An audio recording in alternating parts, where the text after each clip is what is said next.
En el principio no había luz, no había dioses, ni tierra ni cielo, solo ella, Nyx, la noche misma. No nació de nadie porque existía antes que el nacimiento, antes que el tiempo, antes que el caos. Su cuerpo era la oscuridad, su respiración el silencio y sus ojos el primer abismo. Cuando los antiguos griegos hablaban de ella, bajaban la voz.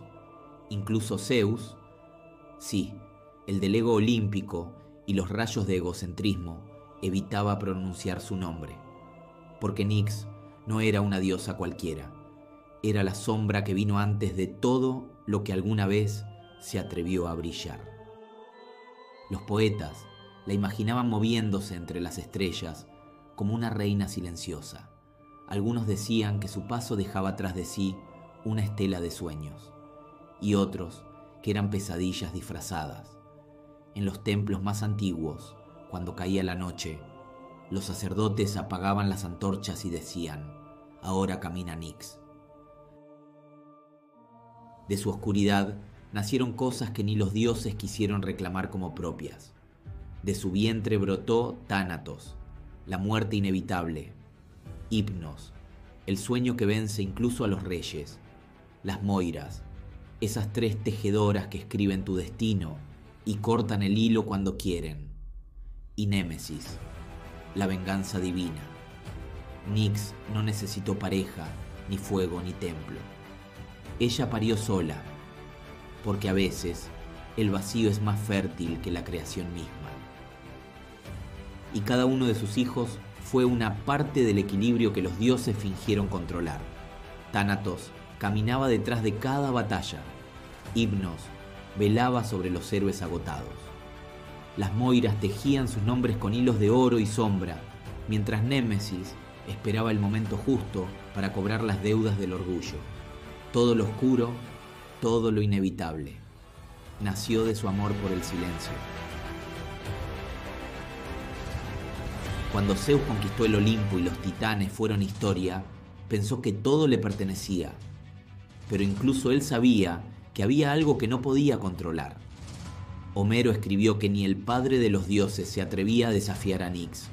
Y claro, ¿cómo enfrentás a alguien que existía antes que tu propio poder?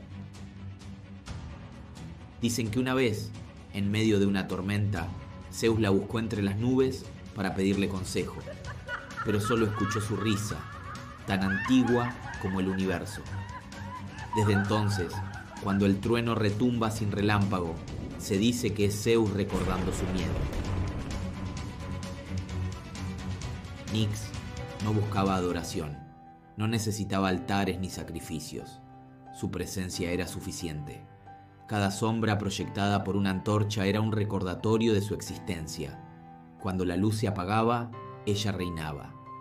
Y en su reinado no había ruido, ni gloria, ni guerra, solo verdad. La noche, decían, era su templo invisible.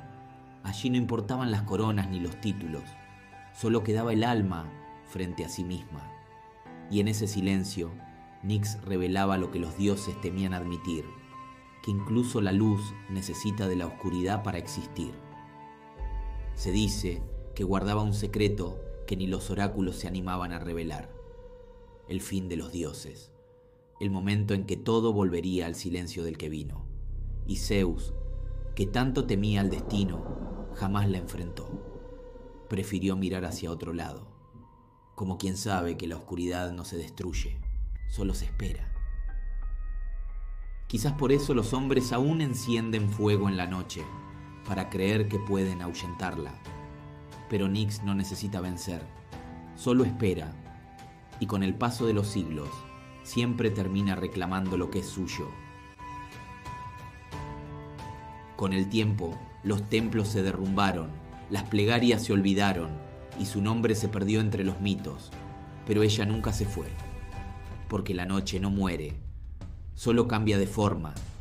Cada vez que cerrás los ojos, cuando el mundo calla y todo se disuelve en sombras, ahí está Nyx, esperando, observando, recordándote que todo lo que existe nació de ella y que algún día todo volverá a su abrazo eterno.